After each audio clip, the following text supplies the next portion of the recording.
It took some years, but now I am able to answer the question that tormented me when I was a child. What is infinity and how can we measure it? Do you know what I am saying? When you're a kid and another kid tells you, "You're stupid," and then you answer back, "You're stupid times infinity." It was always a good answer, even though anyone knew nothing about what infinity is. Today, we're going to measure infinity, actually, infinities.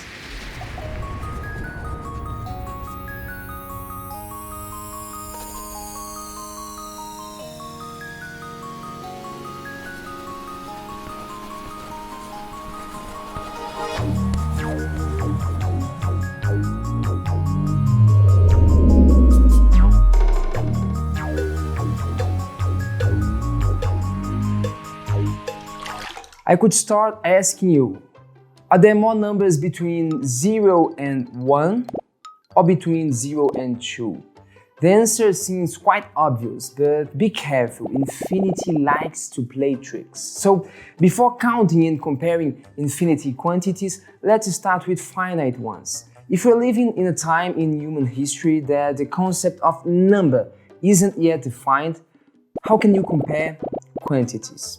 A shepherd can keep track of his sheep by putting, let's say, a stone to each sheep that goes into the field. If he wants to know if some sheep ran away or if he was stolen, he can just go and match each sheep to a stone. If there's any stone left after the process, well, something is not right. Have you realized what we have done here? We have just built a way of comparing quantities without talking about numbers. The recipe is build a one-to-one correspondence between two groups or two sets if you want to be more mathematical.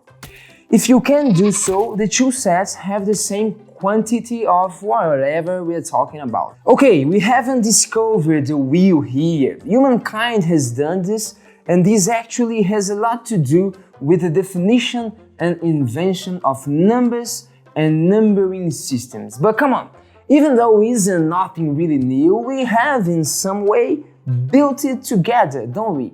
That's knowledge, building ideas from scratch in our own minds, even though someone has already done it 1,000 years ago. We need to do it by ourselves, so let's do it. Let's build some ideas that George Cantor has done in the 80s. George Cantor was a German mathematician who delved deep into the mysteries of infinity. The guy was just the shepherd of shepherds. He kind of extended the idea of matching one stone to one sheep to infinity. Let's not misunderstand the word infinity here. We are not talking about something big, very big, like the number of trees in the world or the number of citizens in New York. We're talking about something that you start counting and the counting never ends. So, to be certain that you are talking about infinity, here's the recipe. Go on and start counting it, and die doing so. Pass the counting on to your son and tell him to do the same. Let him also die counting, and pass the task to future generations. So, if everybody dies in the process and the counting never ends, well, we are talking infinity here. A good example is the natural numbers, 1, 2, 3, 4, and it goes on to infinity. It never ends. Or also the even numbers, which also never ends. And here's the first question. Which set has more numbers? Which of these two infinities is bigger? Well, it seems that set A is just set B minus the odd numbers. So, in the first approach, it seems that set B is bigger than A, but infinity deceives us. Is it really? Does set A have really fewer numbers than set B? We can't really count here because, well, we will die doing it. But we already have a way of comparing two sets. Let's hope it works for infinity ones. Can we match each number in set A to a unique number in set B and do it until infinity in a consistent way? Well, if we can, as strange as it sounds, the two sets would be the same size. We would have equal quantities. We would have the same cardinality. As a mathematician would say, not me, I'm just a simple messenger of the truth. Well, actually, we can do it, and it's easy to find the recipe to do so.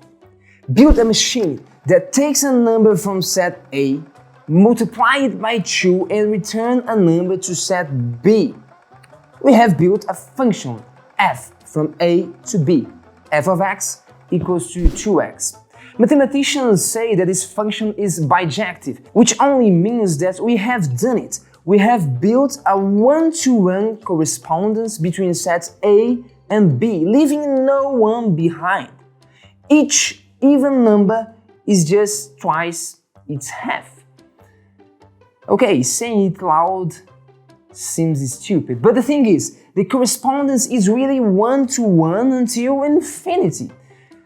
The infinity of the even numbers is then the same size as the infinity of the natural numbers. Yeah, I told you.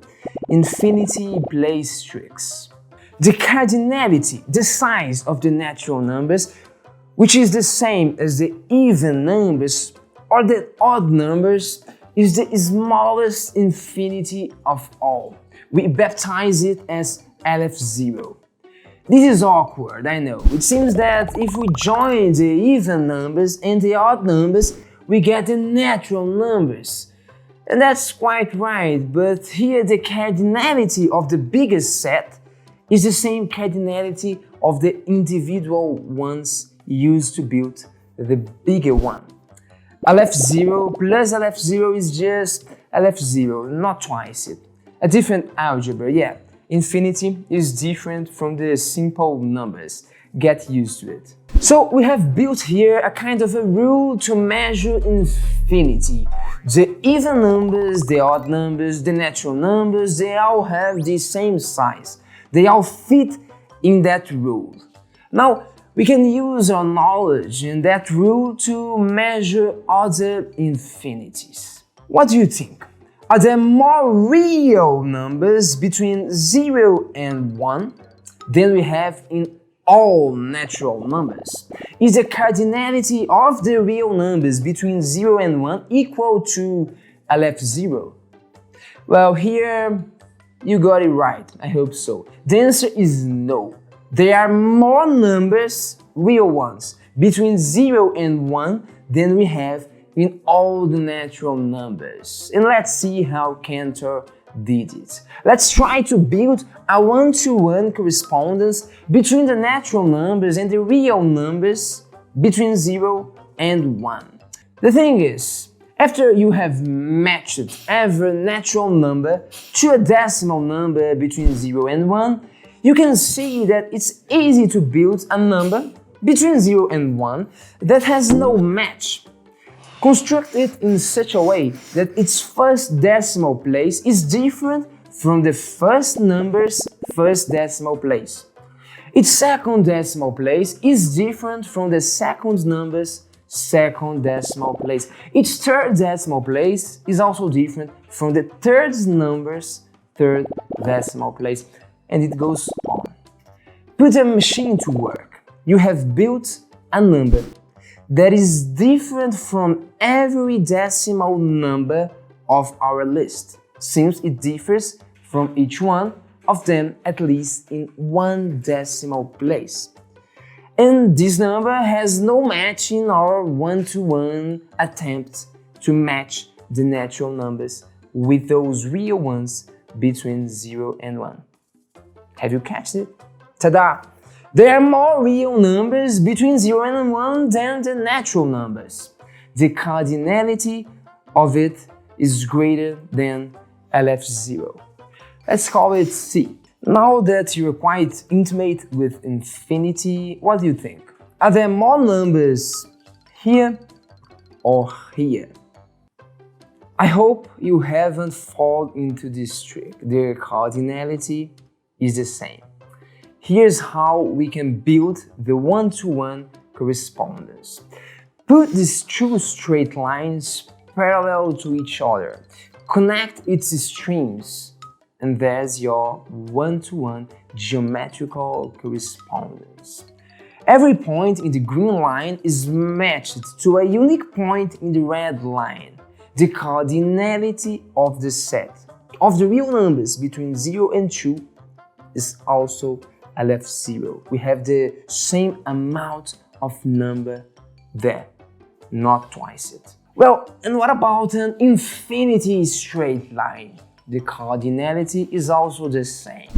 You can see here how we can build the one-to-one correspondence between the points in the unitary line in blue and the infinite line in orange. Draw a unitary line perpendicular to the first and parallel to the orange. So now you can match every point on the unitary line to a point in the orange line. The two lines have the same amount of points. The cardinality is also C. The point at the top of the vertical line meeting the last point of the orange line in infinity, where two parallel lines meet. At least that's what I was told by my uncle. The thing is very strange. We could also prove that the amount of numbers in a 1x1 square in a two-dimensional plane is the same as the amount of numbers between 0 and 1. Real numbers. C. Well, are there any infinity bigger than C? Or infinity is between LF0 and C in our infinity rule? Actually, we can't really prove if there are infinities with cardinality between LF0 and C, so we kind of postulate that C is LF1, the next size of infinity after LF0. But actually, we have infinities as big as you wish, and I could tell you how one could build bigger and bigger infinities till infinity, but I suspect that I have already reached my goal here. Accompany you on a journey through infinity to cause hunger, which is the main factor that makes us look for food. As a guy in my city once told, the role of the teacher is like that of the cook. First, to cause hunger, never to deliver the food directly. Thank you.